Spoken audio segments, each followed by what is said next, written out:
Sveiki, brangieji.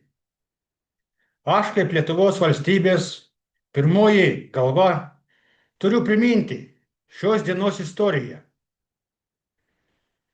1941 metų birželio 13 dieną prasidėjo vienas skaudžiausių ir žiauriausių laikotarpių mūsų tautos istorijoje.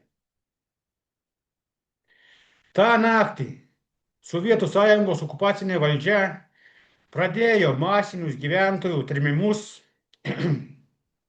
iš Lietuvos, Latvijos ir Estijos į Sibirą.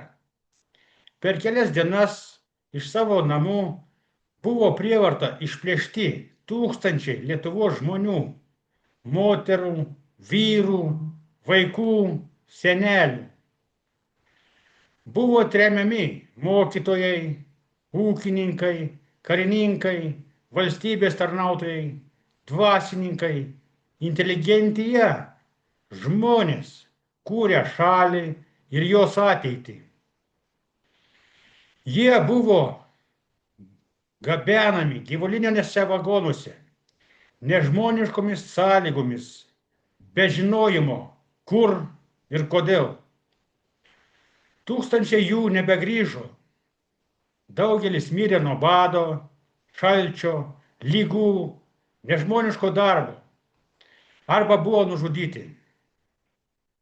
Šeimos buvo išskirtos. Vaikai neteko tėvų, motinos savo vaikų. Tai buvo sistemingas bandymas palaužti tautos dvasią, sunaikinti nepriklausomybės idėją ir ištrinti mūsų atmintį. Tačiau mes atsimename, šiandien, birželio 13-ąją, mes stovime tyliai ir oriai. Mes prisimename kiekvieną, kuris buvo ištremtas, kiekvieną, kuris kentėjo, kiekvieną, kuris žuvo. Pagerbkime juos tylos minute.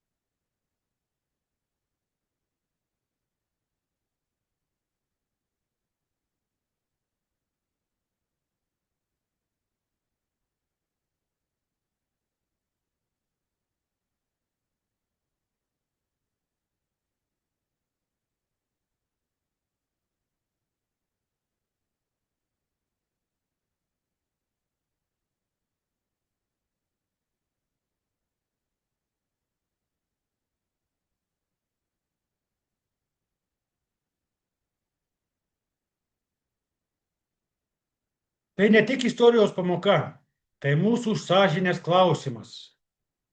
Tegul jų likimai niekada nebūna pamiršti. Tegul jų vardai gyvena mūsų širdise ir mūsų valstybės atmintyje. Lietuva atsimena, Lietuva gyvena ir niekada nebebus palaužta. Ačiū už dėmesį. Ačiū, kad palaikote ir iki malonaus, gero penktadienio. Viso gero. Te padeda mums Dievas.